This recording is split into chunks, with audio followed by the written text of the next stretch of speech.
And so we say to our white brothers and sisters, don't tap into the guilt of perhaps your ancestors owning slaves. Tap into your ancestry of the abolitionist who stood up for what's right. People always try to justify somebody's death. And even in my son's case, they try to justify their death. And I keep telling people, this is not about black and white. It's not all the time about black and white, but we got to just focus on what's right and what's wrong. And that was wrong to see that. I'd like to divide racism from injustice because they're often used interchangeably, but they're really not the same thing. Racism is a condition of the heart. It deals with how you feel about me. Injustice is an action, it's how you act toward me. Oftentimes I want to operate out of my ego. I want to operate out of my hurt, my pain, but it's God's love for me that he forgives me every day, and I fall short every day. So with that being said, I try to operate out of that same love, and it's hard. It's extremely hard, especially when you're hurting, especially when your dad never recovers the same from that night. But this is not a black thing. This is a human thing.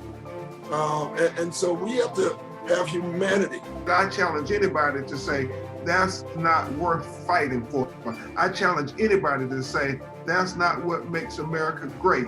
I challenge anybody to say, that's not what makes America the great beacon of hope and justice for all of the world to marvel. Even though the headlines will say, black musician converts 50 Klan members, 200 Klan members, or whatever they say, no, I did not convert those people. I am the impetus for over 200 white supremacists getting out of those organizations. But what I do is I plant a seed and I nourish that seed, and they end up converting themselves. Every modality on the planet we need to use. When the public hears and acts, as I said, ability and will creates action that we perhaps have never seen in our lives thus far. This is the time we must act, and we will act. That's who we are as a nation.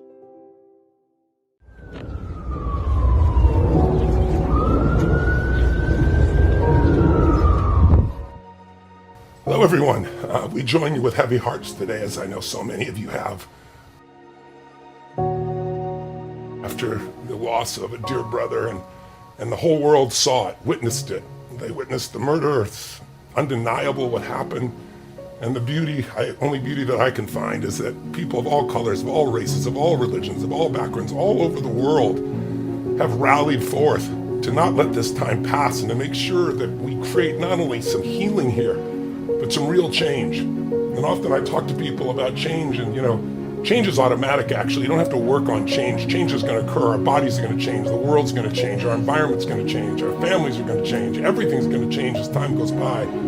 Change is automatic, but progress is not. And so this is a conversation today to see if we can't create some progress. And I'm so privileged. I was feeling so much pain for our brothers and sisters and thinking, what can I do? I'm just one voice, a white man. But I'm fortunate to have some beautiful friends that are great leaders. They're conscious leaders. They're people who are passionate and focused on true justice, but also are heartfelt in their approach. Our hope is to have them share their experience of what this is all about, what they want all of us to know who maybe not have these experiences, to not only know, but to appreciate. And most importantly, to call, what can we do to make real progress? What can we do to make lasting change that truly matters and change the quality of life and ends this nightmare that's been going on for more than decades, for centuries plus, for African Americans and for others of different races and different colors and different creeds and different backgrounds and different religions. It's really about not pointing fingers here. It's really about what can we do to bring back unity and love and compassion and connection to one another, and what can we do to move forward?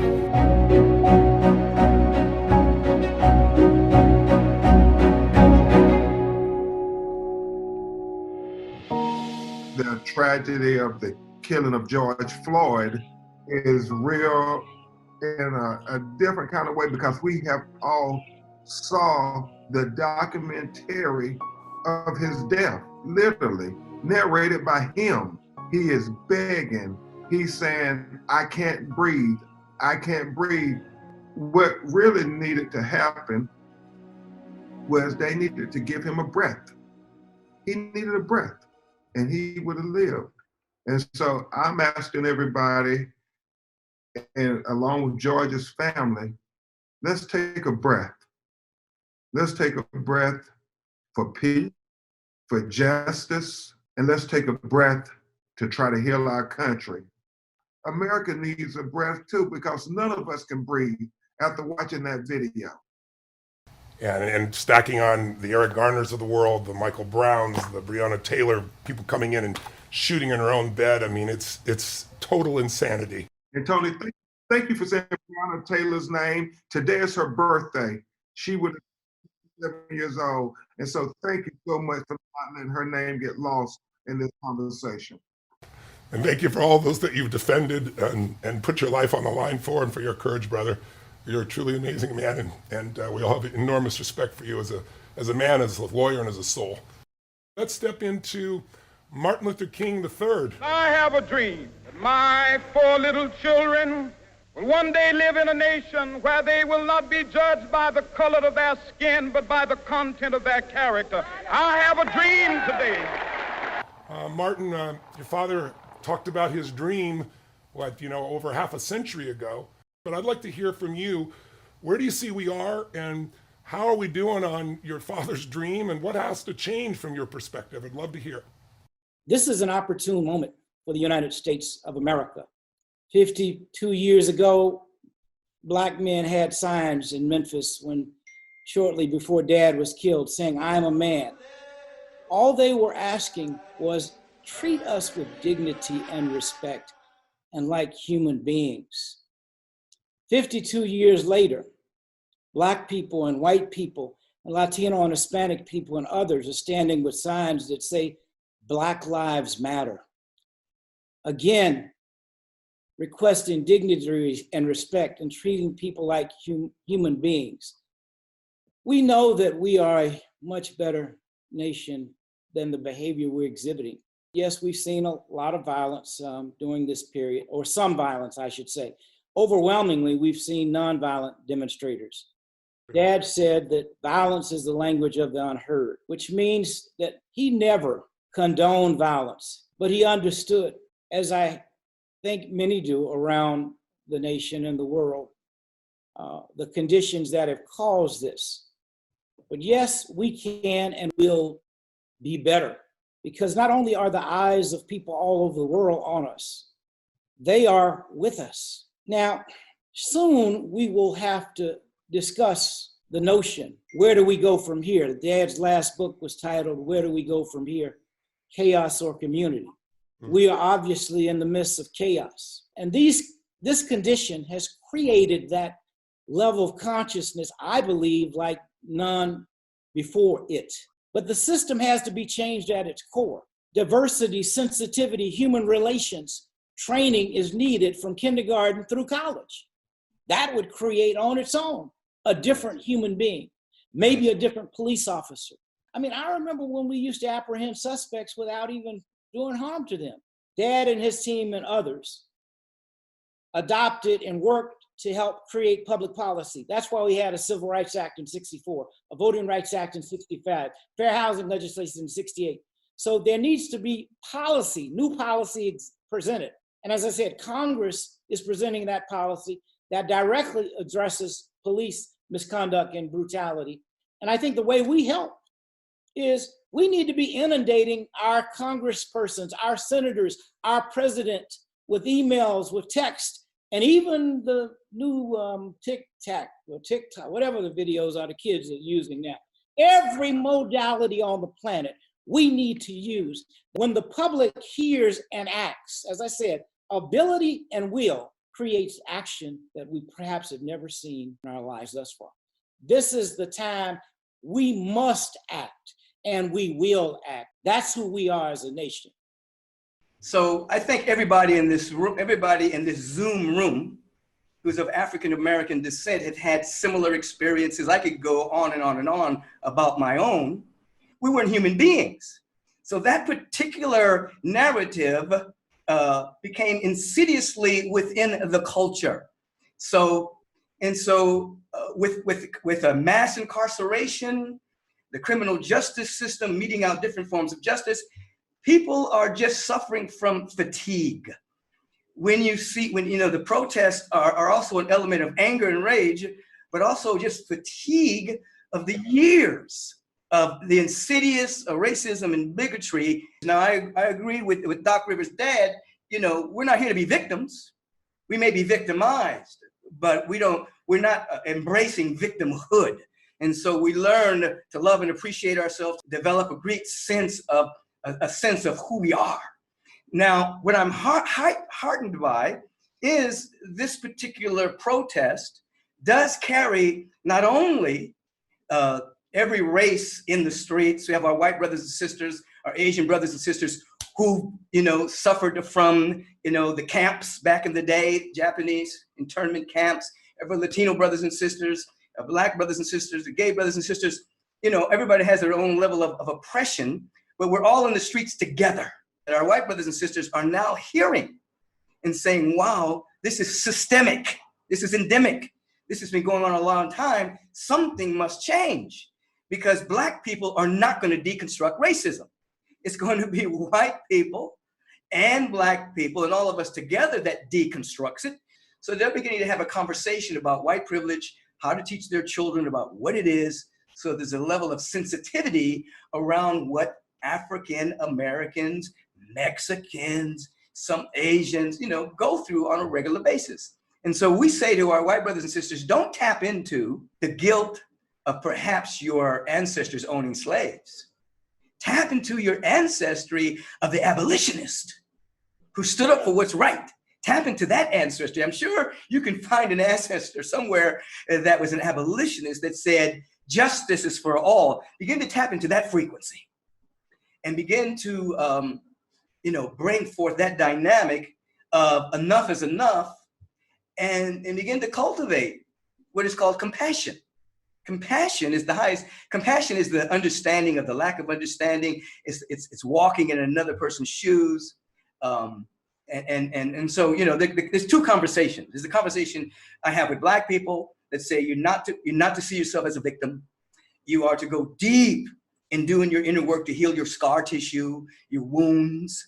And to the white people, I say the conversation for you is compassion, and to have an understanding of what people have gone through, so that you're not turning a blind eye. So, history is in the making right now. Are we a part of making it, or are we bystanders watching it? So I'm heartened. So I think this is a powerful moment, Tony, that the conversation that you're providing for us today is a beginning, but now we have to have a vision. We have to be able to articulate what does, on the local level, what does real policing look like? What does the justice system look like? Hey, what does healthcare look like? We have a sick care system, not a healthcare system. We have to begin to provide the vision and then strategy to move in that direction, and then implementation. And as I like to say, everybody can't do everything, but everybody can do something. That we have to figure out, what is it that's ours to do? Some people, what's theirs to do is to be on the streets right now. We have to ask ourselves, what is it that's mine to do? It's about unity. And when I try to figure out the solution, I think there's some pragmatic ones when you talk about, like, barring chokeholds. It's pretty freaking obvious. You know anything about martial arts, you know how sensitive this area is, how easy even someone without bad intent could harm someone, right? Much less somebody who's pumped up in testosterone and anger and rage and whatever else is going on inside that mind. But there's certainly things that we can do, and we want to talk about those. But what do you think has allowed you to be such a unifier? I look around this virtual room here, and we have people that have experienced so much pain, but somehow they didn't let the pain stop them. They didn't let rage stop them. They converted it into drive to do something good. From Martin Luther King to Daryl to every person on this group, Laura. So what do you think has made you a unifier? And what, when I try to find the ultimate answer, there's the systemic pieces that have to be done. But to me, the ultimate answer is unity. The ultimate answer, that's another word for just love. When we have love, we treat each other so radically different. It doesn't matter how people behaved in the past or experienced, their color of skin or any of those things. So what has made you a unifier, and what can make us unify? You're dealing with our deep spiritual nature. That regardless of your religion, when you get to the practices of every religion, you're going to bump into forgiveness and you're going to bump into love. And we have to begin to cultivate both of that. We have to begin to forgive. And forgiveness does not mean condoning an act or letting people off the hook. All forgiveness is self-forgiveness, meaning you have to let go of the resentment and the animosity within your own soul so that you have a clear availability to wisdom and guidance and direction. And then you have to cultivate a heart as big as the world so that you're embracing. It was Howard Thurman that said it is impossible to love humanity in general. You can only love humanity in particular. To say I love humanity doesn't mean anything. It's just, that's a generalization, that's abstract. You have to love the person you're with. So unity is a good word, union is a good word, but it all has to be steeped in unconditional love. You have to have an encounter with your soul, and then you begin to see differently. You begin to see that we're all made directly from the source of all creation, the presence of God. And I don't mean a magical man in the sky. I'm talking about the presence that's never an absence, the presence of love and beauty and intelligence that birthed us all. And if we do, we'll create a kind and just global society. Why? Because we will be kind and just individuals. And we'll all experience the spiritual love and joy that brings that you can't have any other way. And I think all of us in this room have that common understanding that we have to have something to serve more than ourselves. And that's where I think love comes from. It's not just an internal experience of getting what you want. It's an experience of a life of meaning. And a life of meaning comes when we understand for things to change, we've got to change. For things to get better, we've got to get better. It's not somewhere outside of ourselves. We have Sabrina Fulton, who experienced what no human should have to go through, much less any mom, the loss of her 17-year-old son, Trayvon Martin, and again, a person who have every right to live in rage. And I'm sure she's got to have some of that, but she wrote a life about her son's life and what the an enduring life would be, if you're resting in power. And I just want to hear from you. The part, it's all heartbreaking, but George Floyd, the part when, that was already mentioned, when he was calling out for his mama, at the end, they're going to take me, they're going to kill me, mama. I don't think anybody's got a soul that couldn't have their heart be crushed by that. But for you, it's even more direct because you've directly experienced that. So what's your perspective as a mom, about what's going on here and what's happened to George Floyd, what happened to your son? And please tell us what your experience has been and what gives you hope, if anything, to create change, because I know you're dedicated to that. When I watched the video of George Floyd, and he called out for his mother, it hit me differently from probably the average person. The average mom who listened to that, it definitely cuts like a knife. I mean, it just tugs at the strings of your heart just to hear somebody to call out for their mother, because when you get in a jam or you feel like you're slipping away, and he probably felt like his life was slipping away, and he probably knew that he was going to die. You either call Jesus or you call your mother. A lot of times we feel like if we just comply that we'll be able to make it home safely. Well, some of these people have been compliant and they still don't make it home safely. And so that's some of the things that we need to focus on, the times where they don't make it home safely, because you can have your hands up, you can obey commands, and you can do everything to comply with whatever the police officer is saying, and you still maybe get shot and killed. People always try to justify somebody's death. And even in my son's case, they try to justify their death.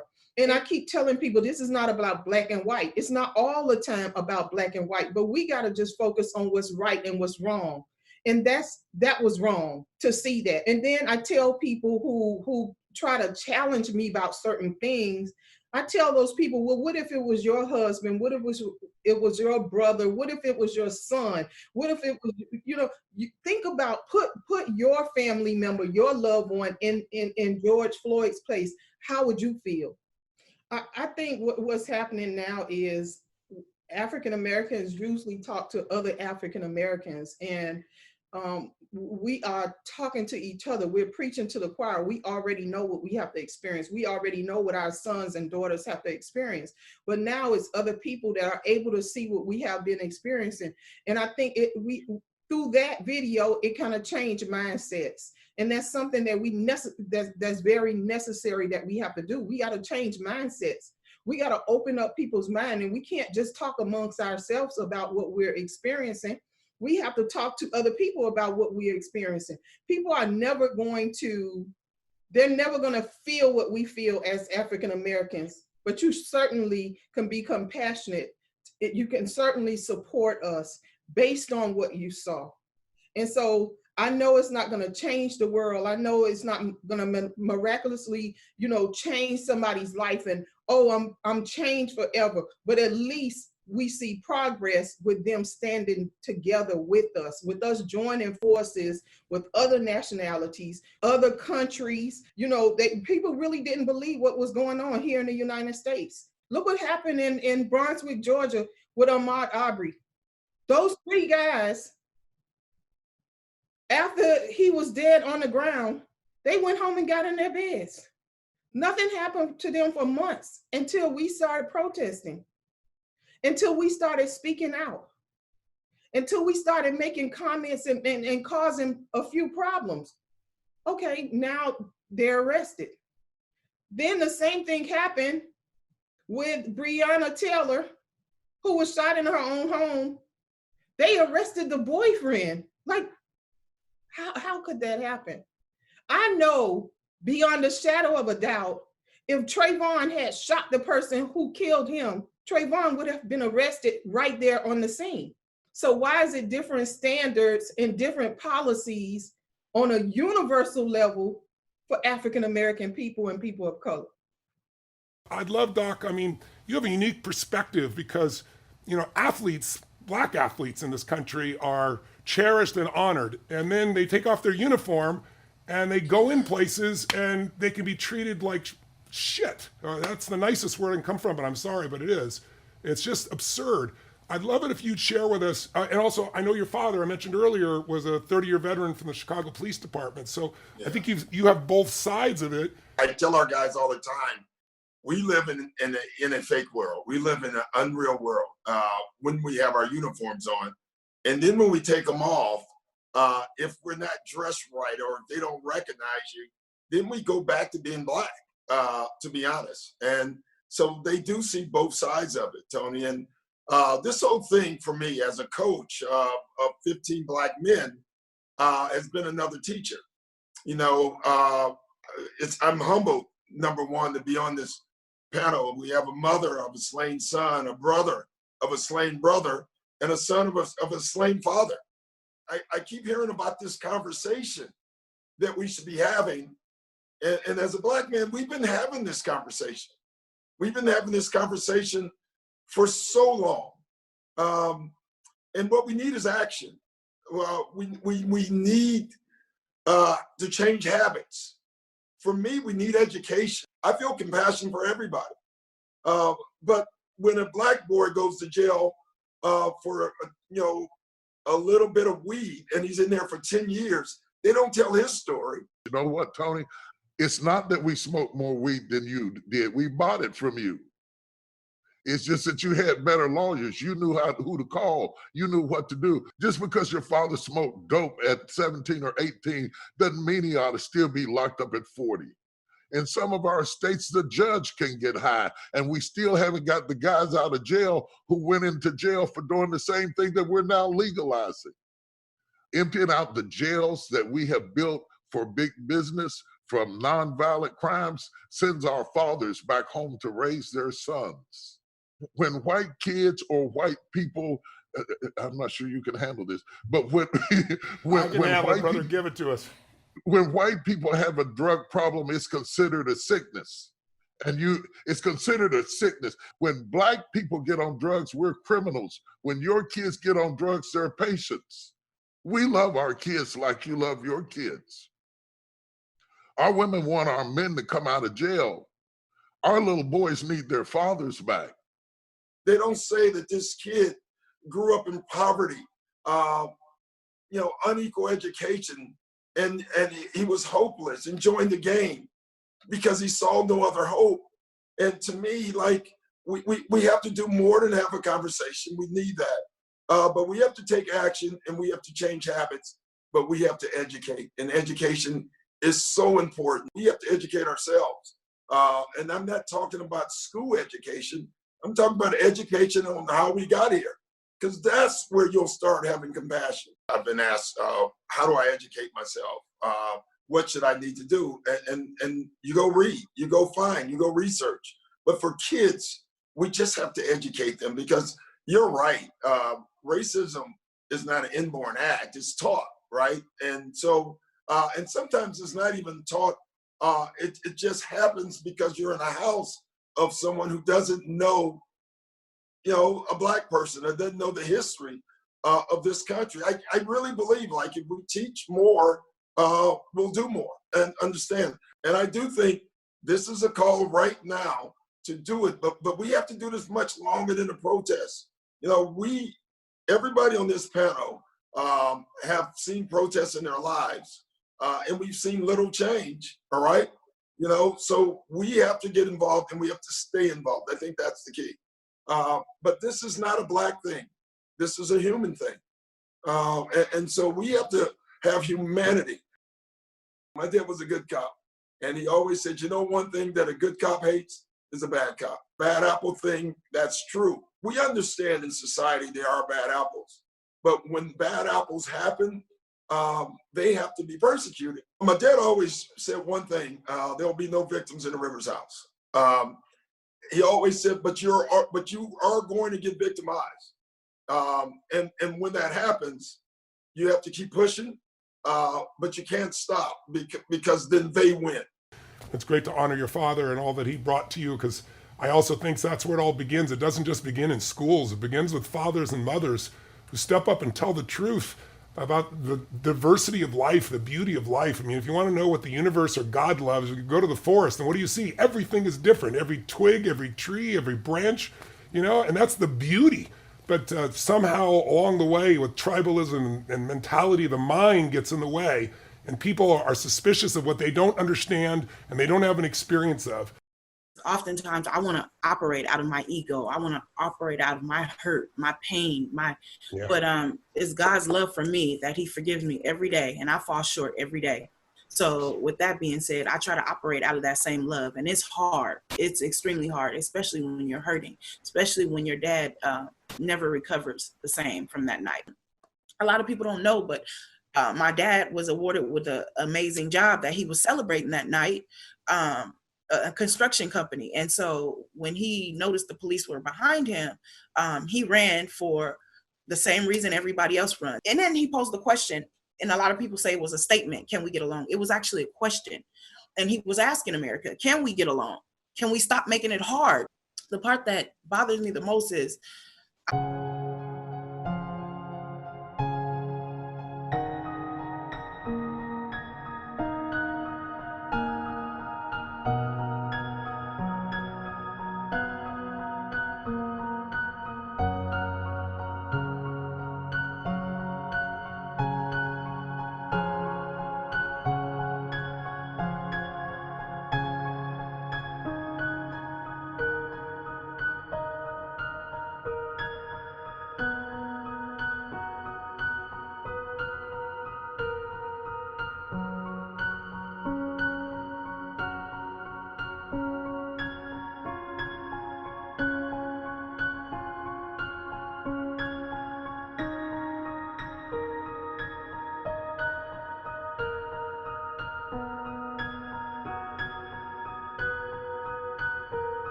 I want to dislike cops. However, I am blessed to have about 4 solid friends that are police officers. One of my grandfathers was a Los Angeles sheriff, and he's a great man. So I can't say all cops are bad, but I do have a hardening in my heart. I'll be completely honest with you. I have a hardening in my heart because there's no way that people's life should be taken for the color of their skin, and you haven't even gotten the chance to get to know these people. Like that, for me, that's sick. That's really sick. But however, we do serve a God that does serve justice, whether it's now, then, or whatever the case may be. That's the only thing that I have to hold on to. So I think we need just hold each other accountable, have uncomfortable conversations, have police relations, go out in the community, get to know these people, because you can't judge African-American men. And then people wonder why they have a chip on their shoulder. But I understand, as an African-American woman, I got to witness what my dad had to go through every day he walked out the door. And it's like, you know, you're on high alert, you're tense, you have an anxiety, and you're expected to have a smile. And it's like, that's a hard way to live as a Black man. That's hard. I'd like to divide racism from injustice, because they're often used interchangeably, but they're really not the same thing. Racism is a condition of the heart. It deals with how you feel about me. Injustice is an action, it's how you act toward me. There's not going to be any legislation made that eradicates all types of biases and racism. What that is going to take is the love of God in our hearts and the experience of interacting with. That's the thing about racism. What brings us all around this table and what makes us all have so much fraternity around this table is injustice. When we talk about white privilege, a lot of white people get offended, but let's go back and understand that the Constitution describes us as being 3/5 human. So we have always had to fight for humanity. And let's be clear, Tony, we are not saying that all of our people are right or good, don't make mistakes, and don't need to be arrested. That's not true at all. We all know that's not true. What we are saying is we are people too, and we should not be tried and executed on the sidewalk. This is real for me. I grew up going to colored bathrooms and drinking from colored water fountains and watching my father go to the back door of restaurants to get something to eat. And if it had not been for Martin Luther King's father, my father would still be at the back door of restaurants trying to get something for his kids to eat that he had to eat in the car. My great-grandmother was a slave. She died when I was 10 years old with a brand on her back. Our history is not so long ago. It was just yesterday. And the ramifications of the kind of abuse that has been infused upon us against our will has left a lot of terrible side effects on us as individuals, of which whites can be inconsiderate and quite judgmental.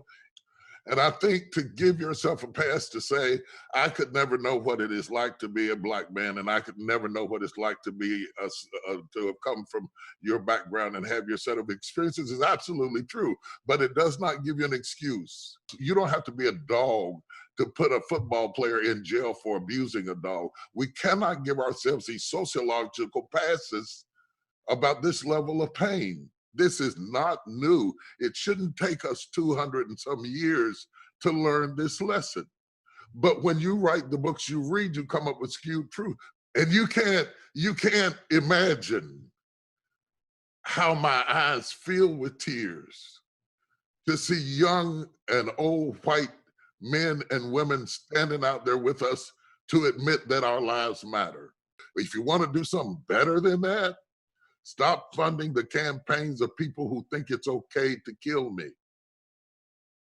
Hold them accountable. While I am trying to get our people to vote, we need voices like yours to get your people to hold those people accountable to a higher standard that stops the pain. The war on crime was really code for war on us. Both Democrats and Republicans have participated in it.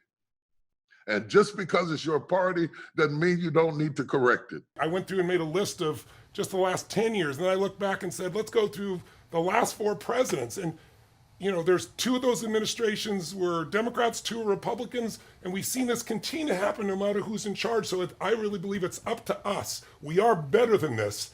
And we've got to take this momentum and not let it die. What do we do to make sure this momentum does not stop? And once and for all, we finally produce lasting change?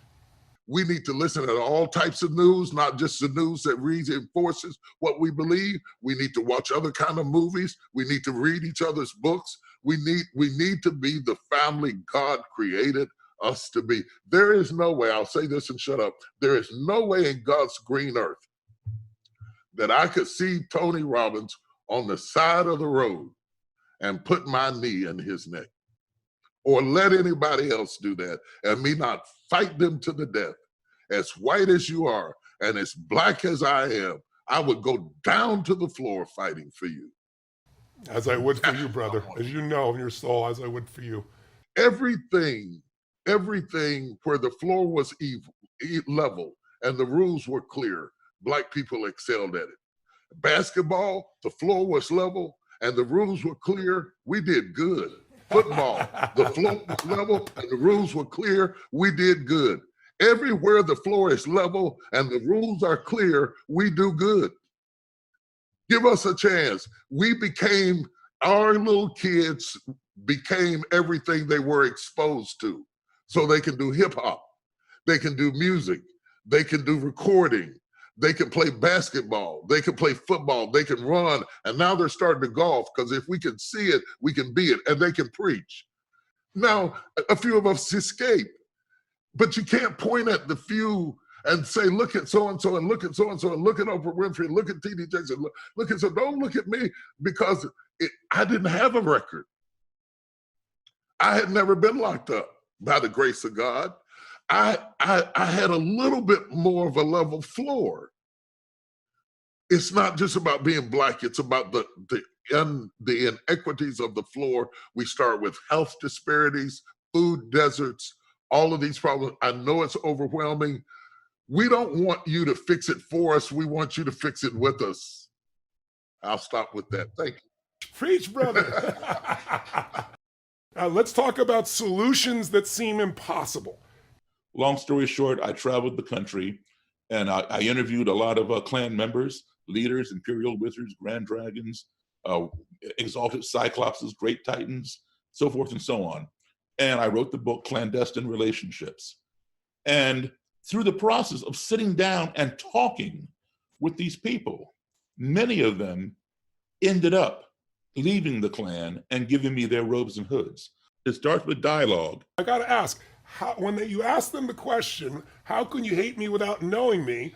What were their answers? And then how do you get through? Let me tell you the like answers, that? okay? I got two answers. Because I would ask the question when I first started interviewing the people. All right. The answer I would get is, Black people are criminals. Then I'm told also that Black people are lazy. And then I'm told that Black people are born with a smaller brain than white people. So we don't have the capacity of a white brain to have the higher IQs. That's why we score so low on the SATs. Now listen, when somebody tells you that, and you're sitting there and they're telling you this, is what you're hearing offensive? Absolutely, it's offensive. Was I offended? Absolutely not. And why was I not offended by that? Because it did not apply to me. All right, how could I let this man who just met me 5-10 minutes ago, and all he sees is this, the color of my skin, make that assumption about me? Why should I be offended by a lie? You got to know who you are. You have that confidence in knowing who you are and not let somebody else define who you are. You have to have that your own self-esteem. All right, so that way it doesn't bother you. Ignorance breeds fear. We fear those things we don't understand. If you do not keep that fear in check, that fear will escalate and breed hatred, because we hate the things that frighten us. If you don't keep that hatred in check, that hatred will escalate and breed destruction. We want to destroy the things that we hate. Why? Because they frighten us. But guess what? They may have been harmless and we were just ignorant. You shared a story about a Cyclops, and I think it's really instructive about what he believed about, you have a in your DNA as built-in violence. You want to hear that? Would you share that? Because I love it. It's instructive of how you're able to break through. You gave kind of how you broke through his psychology. Would you share that briefly? Sure. I mean, the key to my success in doing this is, even though the headlines will say Black musician converts 50 Klan members, 200 Klan members, or whatever they say, no, I did not convert those people. All right? I am the impetus for over 200 white supremacists getting out of those organizations. But what I do is I plant a seed and I nourish that seed and they end up converting themselves. Yes. So I was in my car and I had an Exalted Cyclops riding in my car beside me. We're talking, and we're just driving along, and we're in the Washington, D.C. area. and he made the statement, which I've heard 1,000 times, that Black people have a gene within them. We're born with this gene that makes us violent. And so I said, well, how do you figure that? He says, well, look, who's doing all the drive-bys and carjackings in Southeast? He's referring to Southeast Washington, D.C., which is predominantly Black. Okay, it's Black people. I said, but you're not considering the demographics. That's what lives there. He goes, no, that has nothing to do with it. You all have that gene. And I said, listen, let me tell you something. I said, I'm as Black as anybody you've ever seen. I said, I have never done a drive-by. I have never done a carjacking. How do you explain that? He didn't even think about it for 1 second. He answered me like that. He said, your gene is latent, hasn't come out yet.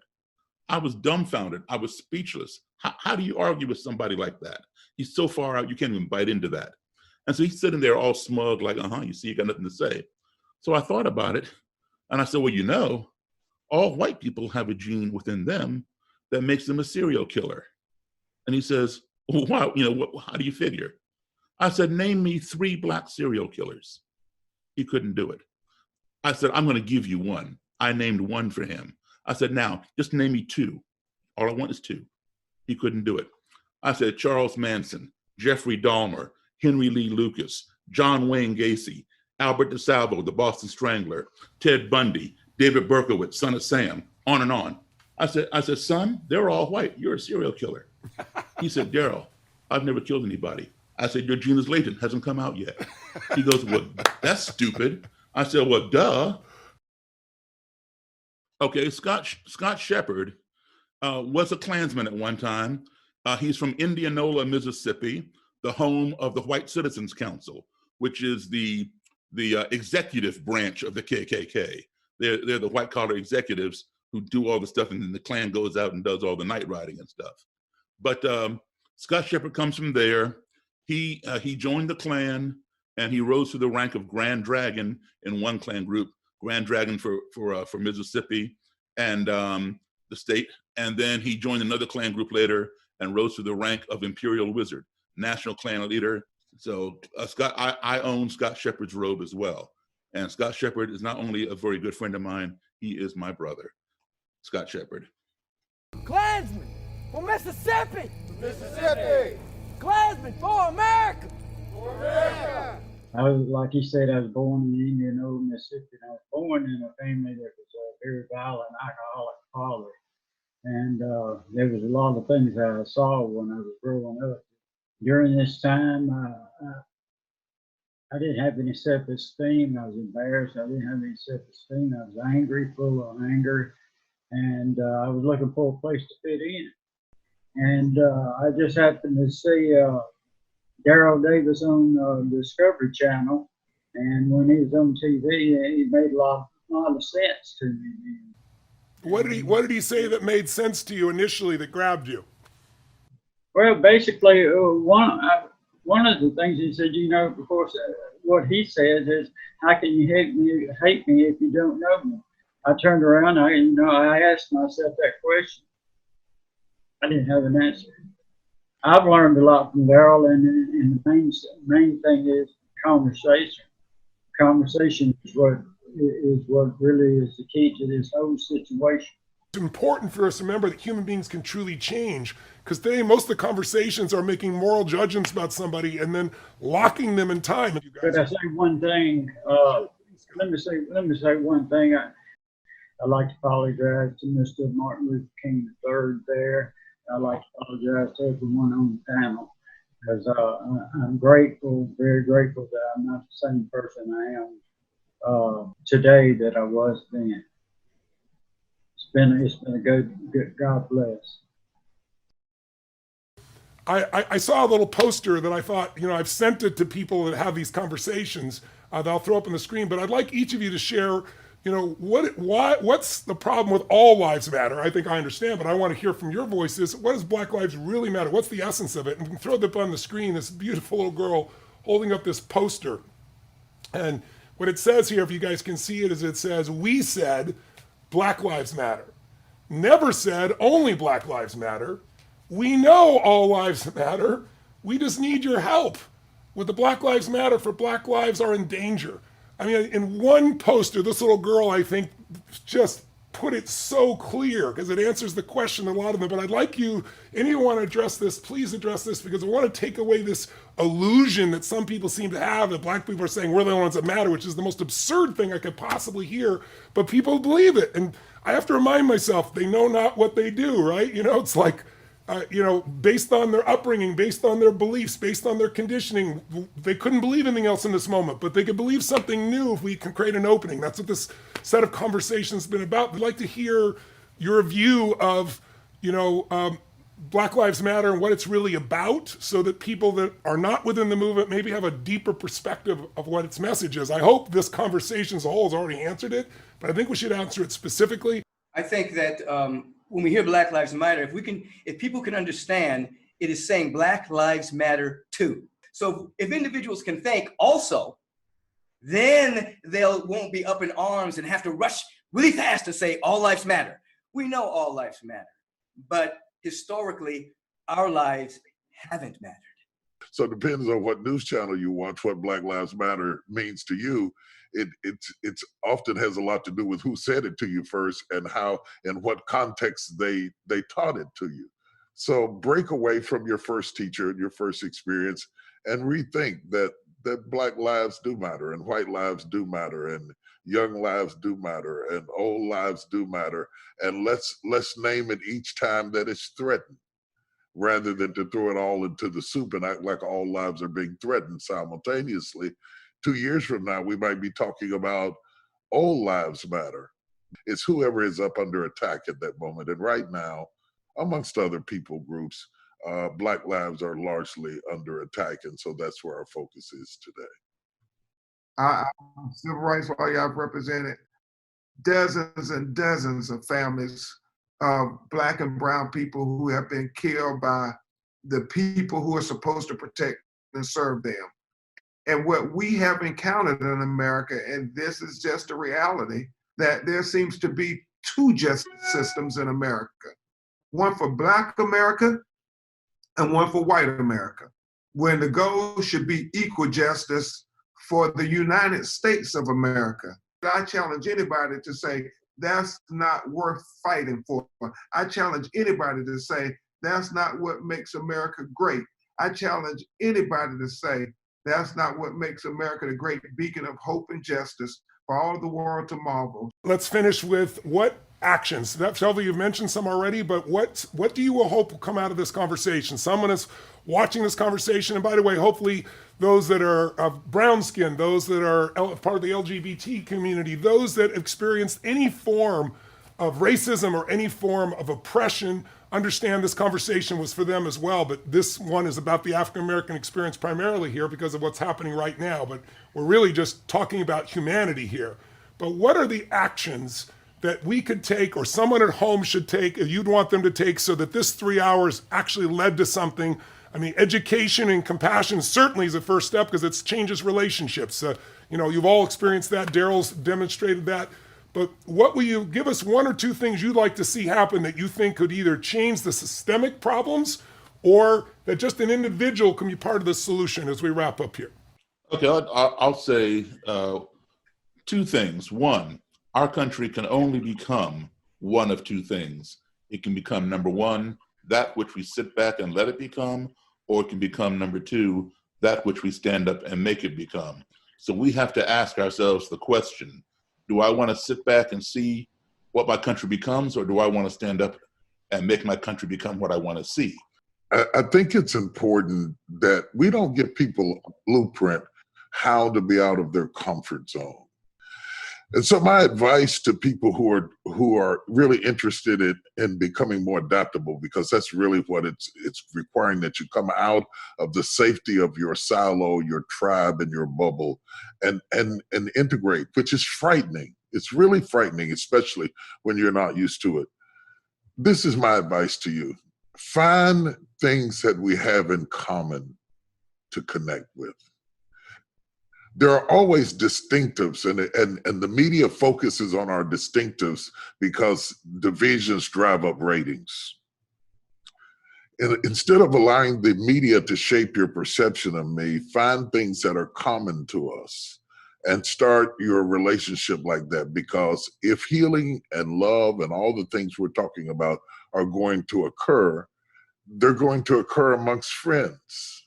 And I don't think people always know how to befriend somebody whose background is different, but there's always something common.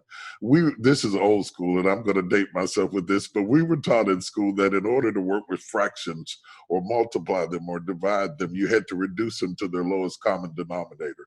I don't think they do that anymore, but that's the way they taught us. I remember. Do you remember that? Reduce it down to your lowest common denominator. You love your kids. I love my kids. You like to eat, I like to eat. You like music, I like music. Let's start with what we like.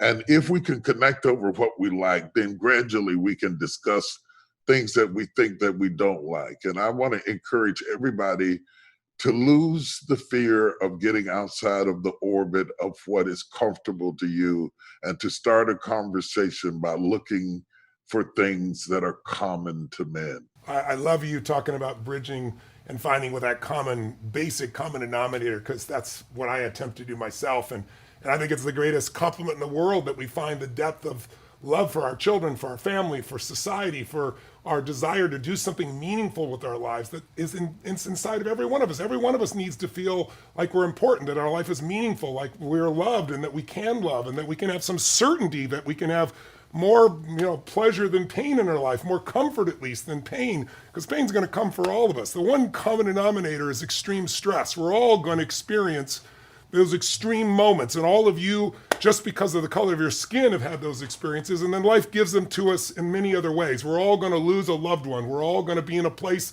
where maybe our house burns down and we lose our job, or the government changes the rules and suddenly, your business is gone. We're all going to face those things. Some people are going to be raped. It's horrific challenges that are there. But what makes us human, I believe, is our capacity to be resilient through all that and to grow spiritually, so that our compassion, our heart and soul grows, and we connect and unify more. And in that we feel the love and joy. I mean, separation is suffering.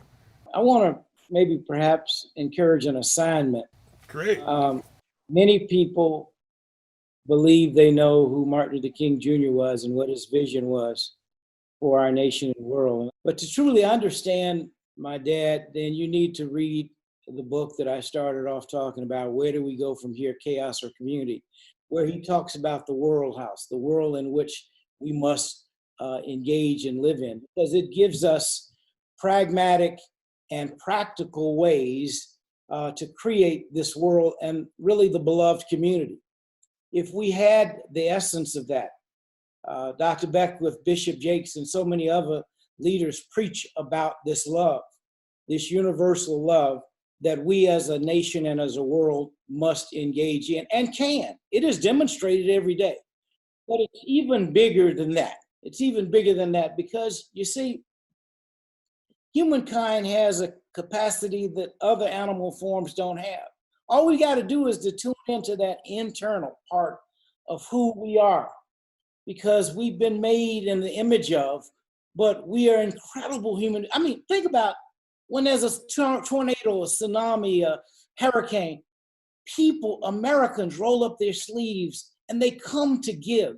They give the best. They don't ask you what color you are. They don't ask you what your sexual orientation is. They don't want to know anything. They just want to help you get out of that condition. We are a phenomenal and amazing society.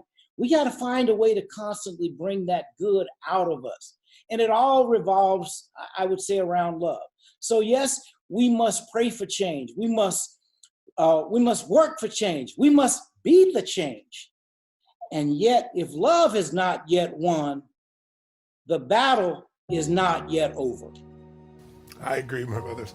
I cannot thank you all enough. I know I've said this so many times, but I love you all. I love your souls. We are in a moment in history in which a change can be made, and you've all spent your lives to get to that point, and you've all suffered immensely. But again, out of suffering, some good must come, and out of your suffering, I promise you I'll do everything in my power to get this out to as many people, as well as be, a heartfelt example of that myself. So I just want to say, I don't want to presume to speak for this group, particularly this group, is extremely articulate and intelligent as they are. But I think it would be remiss of us not to personally thank you as being a catalyst that brought us all together to have the kinds of conversations that would feed the nation. You have to be a very broad and bright and progressive person to have the capacity of love to throw your arms out in the middle of such turbulent times and bring us together. And I don't want you to be the one